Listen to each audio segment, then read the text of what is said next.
طيب ازيكم عاملين ايه؟ عارف ان فيكم ناس بتتساءل انا الفترة اللي فاتت دي كنت مختفي فين، والمحتوى الغريب اللي كان بينزل على القناة الفترة اللي فاتت، وسبب سحبات اللي كنت بسحبها كتير على القناة، لكن صدقوني الموضوع مش بسيط خالص وبجد غريب جدا. اول حاجة وزي ما انتم شايفين في عنوان الفيديو فوق كده، ايوه انا قناتي اتهكرت. مش عارف ليه حد كان ممكن يفكر يهاك القناة بتاعتي بعدد مشتركين قليل، لكن والله انهم اساطير. مش عارف ليه حد كان ممكن يفكر انه يهكر القناه ويخسرني شيء انا لسه ما بنيتوش ولسه ما عملتوش. لكن الحمد لله بعد محاولات كتير قدرت ان انا ارجع القناه وارجع السكيورتي بتاعتها.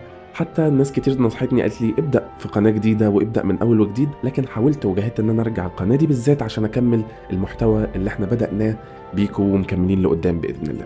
لكن حاجه كمان واجابه تساؤل كمان، هو الفتره دي اصلا انا كنت مختفي فين؟ وليه كنت بسحب على الفيديوهات؟ وليه كان ما بين الفيديو والفيديو ممكن يوصل لشهر؟ ولا اخر فيديو حتى نزلته كان من 6 شهور وما انتبهتش للقناه غير لما حد بيقول لي هو انت غيرت محتوى قناتك؟ فانا ما انتبهتش، انا ما كنتش بنزل فيديوهات اصلا. ويمكن ده اللي رجع لي شغفي. وكمان كومنت من الكومنتات اللي ساهمت في ارجاع شغفي للموضوع ده هو كومنت حتى هحطه لكم دلوقتي.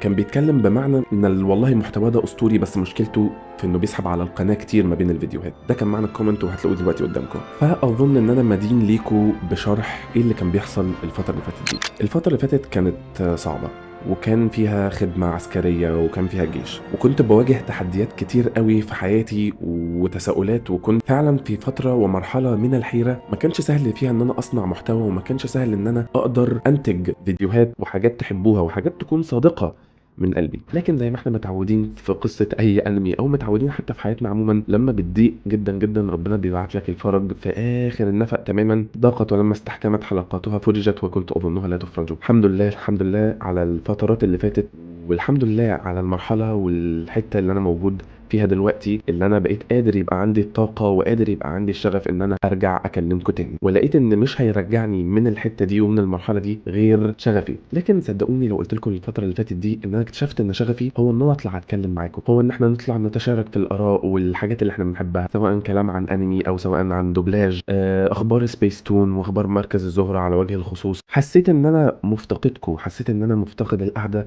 قدام الكاميرا واتكلم معاكم من القلب للقلب كده بدون تزويق كتير. بنشوف قنوات تانية وحاجات تانية احنا بنحبها، وانا شخصيا متابعها، ليها طريقة تانية في عرض المحتوى، طريقة اكثر بهرجة لو صح التعبير يعني. لكن اللي احنا متعودين عليه هنا في القناة شبه حكاية او حدوتة بنتكلم فيها وبنفضفض مع بعض عن الدبلجة وعن الانمي زي ما قلت لكم في الاول. فحسيت ان انا محتاج وجاهز ان انا افتح الكاميرا واتكلم معاكم، وفي مرحلة حاليا في حياتي لا اقدر فيها اوعدكم وعد ما خلفوش ابدا باذن الله، ان خلاص من دلوقتي القناة ستعود ولن تتوقف ابدا باذن الله. فخلوني دلوقتي اوعدكم بمحتوى مختلف وحاجات كتيره جديده. الفتره اللي فاتت نزل حاجات كتيره محتاجين نتكلم عنها، سواء بالنسبه للانمي او سواء بالنسبه للدوبلاج. والفتره اللي جايه برضو بالنسبه للانمي والدوبلاج العربي بوجه الخصوص في حاجات كتيره قوي نازله ومحتاجين نتكلم عنها. فابقوا معنا عشان الفتره اللي جايه مختلفه تماما تماما تماما، واللي فات حماده واللي جاي حماده تاني خالص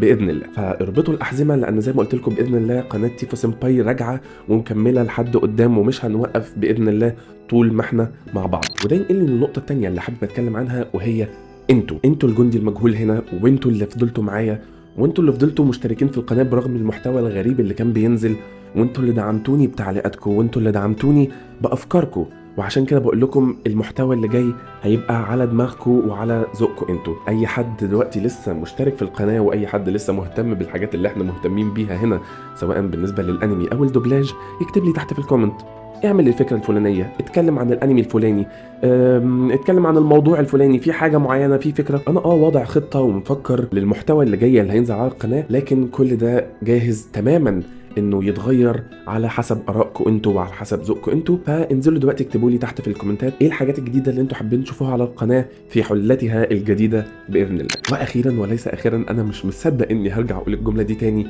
ده كان كل حاجه عندي اقولها في الفيديو بتاع النهارده. ما تنسوش تسيبوا لي رايكم في الكومنتات، واشوفكم في الفيديو الجاي. سلام.